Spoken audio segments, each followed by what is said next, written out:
Bonjour, je suis Benoît Tréanton, parieur sportif professionnel. Les paris sportifs permettent de miser sur énormément de sports. Ces sports sont généralement divisés en deux catégories, les sports collectifs et les sports individuels. Ce qui va suivre va s'intéresser exclusivement aux sports individuels. Une autre vidéo a déjà traité les sports collectifs. Vous trouverez le lien en description.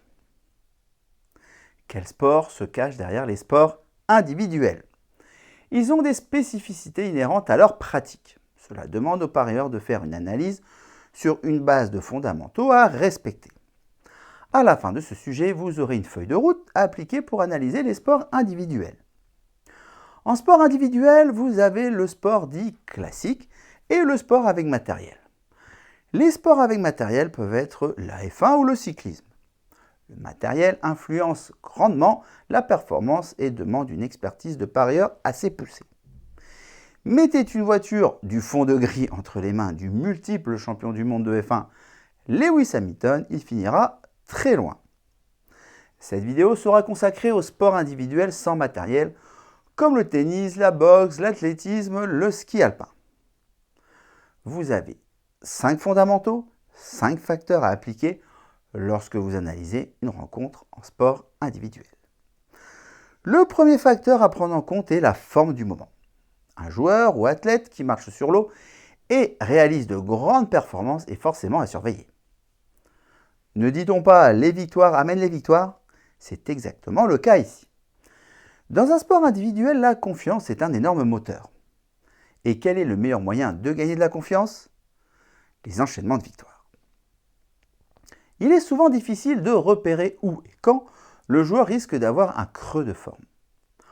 En consultant le second facteur qui est le calendrier, vous serez peut-être à même d'anticiper cela.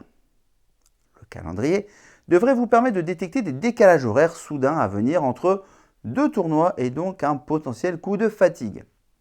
Ou alors, l'enchaînement des tournois qui à un moment ou à un autre sont fatals et qui mettront fin à une série de victoires. Le troisième facteur est la psychologie.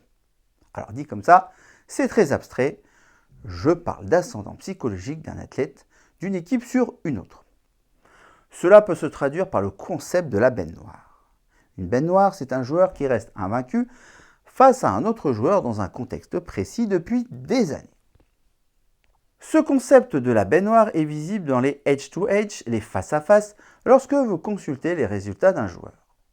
Exemple, avec le duel entre Rafael Nadal contre Richard Gasquet. Voici leur dernière confrontation. Cela pourrait se passer de commentaires.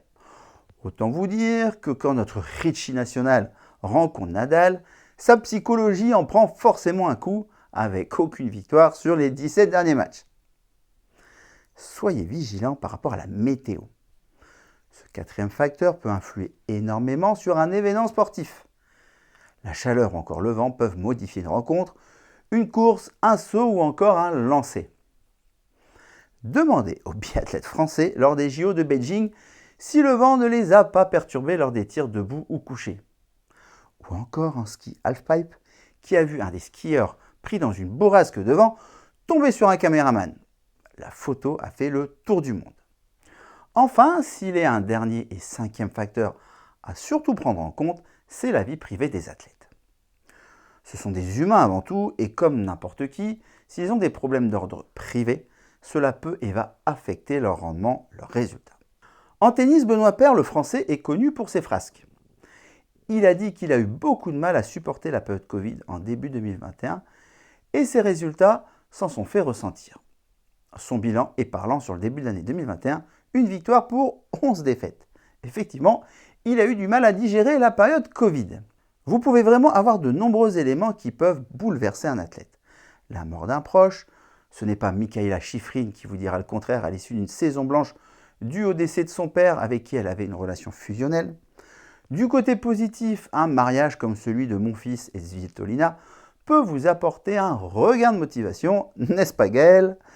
Pour ce facteur, être connecté à certains réseaux sociaux peut vous aider à confirmer ou infirmer une analyse. Voilà, vous avez enfin les clés pour une bonne analyse générale en sport individuel. Je le précise, sans matériel où la performance physique est du ressort à 100% de l'athlète. Notez donc la feuille de route à suivre pour analyser de tels sports. D'ailleurs, cette feuille de route pourrait prendre la forme d'une addition très facile à retenir. Vous additionnez la forme du moment de l'athlète, plus son calendrier, plus son état psychologique du moment, plus la météo si besoin, et enfin, vous rajoutez sa vie privée. Ce qui vous donne au total une belle analyse en béton. À la grande différence des sports collectifs où l'équipe peut combler une baisse de forme individuelle, la sanction est immédiate dans un sport individuel. Si l'athlète faillit, il perd. Il est donc plus risqué de parier sur un sport individuel à cause de cela. Vous voulez vous aussi parier avec des stratégies efficaces? Au CEREPS, nous souhaitons vous accompagner pour vous permettre d'atteindre cet objectif. Soyons clairs par contre, nous n'avons pas de baguette magique. Pas question ici de vous promettre que vous deviendrez millionnaire du jour au lendemain. Par contre, si vous suivez nos conseils, vous maîtriserez rapidement les stratégies d'experts que les joueurs pros utilisent pour leurs paris. Vous décuplerez ainsi vos chances de transformer les paris sportifs en un investissement rentable sur le long terme pour vivre plus serein financièrement. Cliquez sur le lien dans la description de cette vidéo pour découvrir comment nous pourrions vous accompagner. Pour être informé de la sortie de nos prochaines vidéos, abonnez-vous à la chaîne YouTube du CEREPS et pensez à activer les notifications. Et si vous aimez cette vidéo, n'hésitez pas à mettre un pouce bleu et à partager.